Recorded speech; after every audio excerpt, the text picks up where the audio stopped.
Hey guys, Motorcarnut here, and today I'm going to address a little simple problem that you may or may not know. And I have a very popular video on overheating, head gasket failure, and that's a big job in itself. But I get a lot of comments from people asking me about what's the causes, and there's a lot of causes for that. But you always got to check the simple things first. Your oil light, engine oil light is on, check to see if you have low oil. Don't assume it's an oil pump or catastrophic engine failure, because most of the time it's not, especially anything electrical. People run to a computer. Simple things first. Okay, so now we're talking about overheating. The first thing you check is the coolant. Does it have coolant in the system? All right, there's a overflow tank. Okay, and it has a high and a low, or just a low, or just one level. You got to make sure that there's coolant in the tank, coolant in the radiator. Okay, another big missed item is the radiator cap. That's what this video is about. Okay, you figure, you put a radiator cap, you turn it like this, right? You turn it tight, it's good. No, these are heat sensitive. They have springs in here. All right, you see these springs? And perfect example, I'll show you. There was a spring in this. This is usually on Asian cars, Hondas, Toyotas.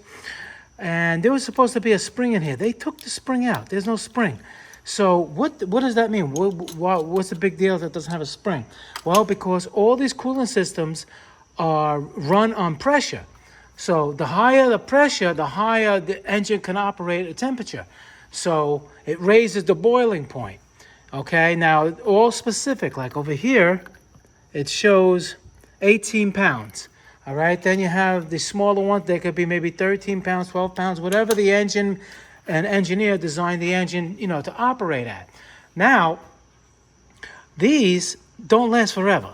Okay, people may change them because this thing leaks or it's not sealing properly, but they have to be checked. And if you really can't check them, there's usually a pressure tester that can check them. You could just replace it. It's only like $12. It can destroy your engine. So when should you replace them? When you do your coolant, you're supposed to do your coolant, I would say every 2 years is a good starting point. All right, you replace the radiator cap. Okay, look at this one. Somebody deliberately took the spring out of this, all right, and put it back on. And the person bought the car, whatever it was, drove it home, it overheated and blew the head. Blew the engine. On Toyotas, they don't take heat good. It warped the head and the cylinder block. So, needless to say, but this can happen. Let's say if you didn't take the spring out, they get weak and it can cause overheating problems, and you don't catch it in time, or you think it's a head gasket, or you think it's something catastrophic. It can be, but you always got to check the simple things first. Okay, and another thing with these two. They have a seal here and another seal here. But inside here, this one's overfilled. You're going to put your hand in it. You're going to feel like a little round ridge all the way on the top. It can't have any chops in it. It can't be all. It's hard to see it, but it's like a round ridge, just like this, And this can't have any cuts in it, nothing like that, because it can leak. All right. And if it can leak, it's going to leak pressure and it's going to overheat when it's not supposed to.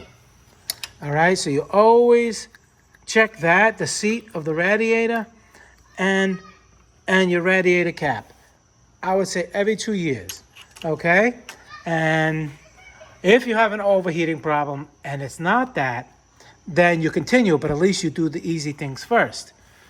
All right, guys, so that was just a little simple video, but that little $12 cap can cost you $5,000, $6,000, $7,000 engine very fast, or you get mechanics or helpers or whatever they call themselves that may not know what the issue is. You say you think you got a head gasket because it's overheating, and you see the coolant coming out of the overflow. That's it. It's a head gasket. It could easily be the cap. I have hundreds of people thanking me that they changed the cap. Mechanic or whatever they are, said it was a head gasket problem because the customer thought it was a head gasket problem.